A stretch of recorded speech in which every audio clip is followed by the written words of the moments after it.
আগামীকাল রাজ্যে সরকারি কর্মীদের ডিএ ঘোষণা। কত শতাংশ মহার্ঘ ভাতা বাড়তে চলেছে কি জানাচ্ছে নবান্ন, এবং এর সঙ্গে রয়েছে আরও একটি বড় আপডেট। লক্ষ্মীর ভাণ্ডারের সুখবর, 1500 ও 1800 টাকা হতে পারে ভাতা, বরাদ্দ প্রায় 15,000 কোটি। আজকে থাকবে মূলত এই নিয়ে বিস্তারিত আলোচনা। আপনি যদি পশ্চিমবঙ্গের স্থায়ী বাসিন্দা হয়ে থাকেন, অবশ্যই ভিডিওটিকে শেয়ার করবেন, পাশাপাশি ভিডিওটিতে অতি অবশ্যই একটি লাইক করবেন। বর্তমানে কেন্দ্রীয় সরকারি কর্মচারীরা 53% হারে ডিএ পান, যেখানে রাজ্যের সরকারি কর্মচারীরা মাত্র 14% হারে ডিএ পাচ্ছেন। কেন্দ্র ও রাজ্যের মধ্যে এই ফারাক উল্লেখযোগ্যভাবে বেড়ে গেছে, যা রাজ্যের সরকারি কর্মচারীদের মধ্যে অসন্তোষ বাড়াচ্ছে। মুখ্যমন্ত্রী অবস্থা এবং ডিএ নিয়ে আলোচনা। মুখ্যমন্ত্রী জানান যে রাজ্যের সরকারি কর্মচারীরা ডিএ নিয়ে দীর্ঘদিন ধরে বিক্ষোভ প্রকাশ করছে।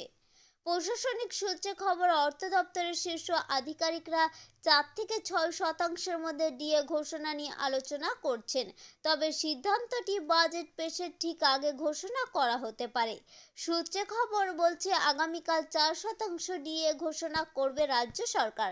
তবে যদি বিশেষ জায়গা থেকে গ্রিন সিগন্যাল থাকে, তাহলে 6% মহার্ঘ ভাতা ঘোষণা হতে পারে বলে খবর। এর সঙ্গে রয়েছে লক্ষ্মীর ভাণ্ডার, 15,000 কোটি টাকা বাজেট বরাদ্দ লক্ষ্মীর ভাণ্ডারের জন্য। সূত্রে তথ্য অনুযায়ী এবারে বাজেটে লক্ষ্মীর ভাণ্ডার প্রকল্পের জন্য প্রায় 1,500 কোটি টাকা বরাদ্দ করা হতে পারে। এই বরাদ্দ বৃদ্ধির ফলে সাধারণ তফসিলি জাতিভুক্ত মহিলাদের ভাতার পরিমাণ বাড়তে পারে। লক্ষ্মীর ভাণ্ডারের কত টাকা বাড়তে পারে?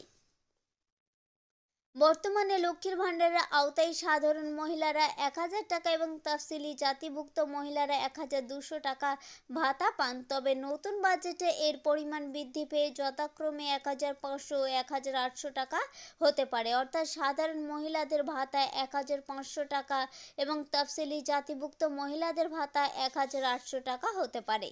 কেন বাড়ানো হচ্ছে লক্ষ্মীর ভাণ্ডারের ভাতা? পশ্চিমবঙ্গ সরকারের সিদ্ধান্তের পিছনে রয়েছে মহিলাদের আর্থিক ক্ষমতায়ন ও সামাজিক নিরাপত্তার গুরুত্ব। আমাদের উদ্দেশ্য ছিল কেবলমাত্র ছোট্ট ইনফরমেশনটি আপনাদের সামনে উপস্থাপন করা।